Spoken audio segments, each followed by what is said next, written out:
அது பசுமையான கிராமம். சீதா காலையில் தன்னோட வீட்டு வேலையை முடிச்சுட்டு பானிபூரி கடைக்கு கிளம்புனா. அவளோட கணவர் ராமு ஒரு சோம்பேறி. அவளோட மாமியார் லக்ஷ்மி எப்பவும் தன்னோட மகன் ராமுவை திட்டிக்கிட்டே இருப்பாங்க. ஆனால் ராமு அதை கண்டுக்கவே மாட்டான்.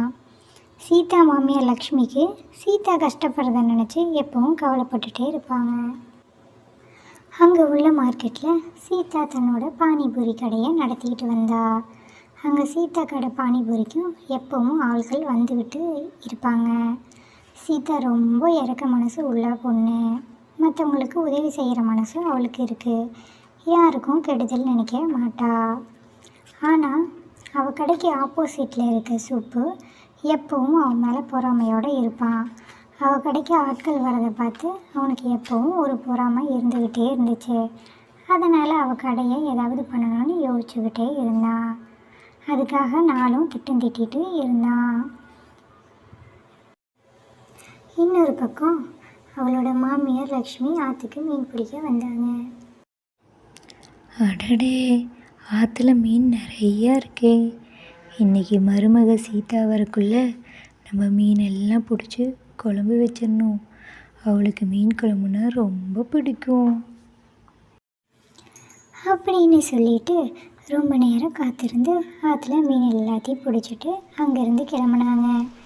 அவங்க கிளம்புற டைம் பார்த்து அங்கே இடிக்க ஆரம்பிச்சிச்சு. அவங்க போகிறக்குள்ளே மழை வரவும் ஆரம்பிச்சிடுச்சு. அவங்க வீட்டுக்கு போனதுக்கப்புறம் வீட்டில் கனவுக்கான வேலையை பார்த்தாங்க. மணக்க மீன் குழம்பு வச்சு முடிச்சிட்டாங்க. என்ன இது, சீதா வர நேரம் ஆயிடுச்சு, இன்னும் சீதா வரலையே அப்படின்னு அவங்க சொல்லிகிட்டு இருக்கும்போதே சீதாங்க வந்துட்டா. என்னத்த இதே மணக்குது, என்ன சமைச்சு வச்சுருக்கீங்க எனக்காக அப்படின்னு கேட்டா. சீதாவும் ராமும் கை கழுவிட்டு சாப்பிட வந்து உக்காந்தாங்க. அந்த அன்னைக்கு போய் அடுத்த நாள் பொழுதும் விடிய ஆரம்பிச்சிடுச்சு. சீதா தன்னோட பானிபூரி கடைக்கு போனா.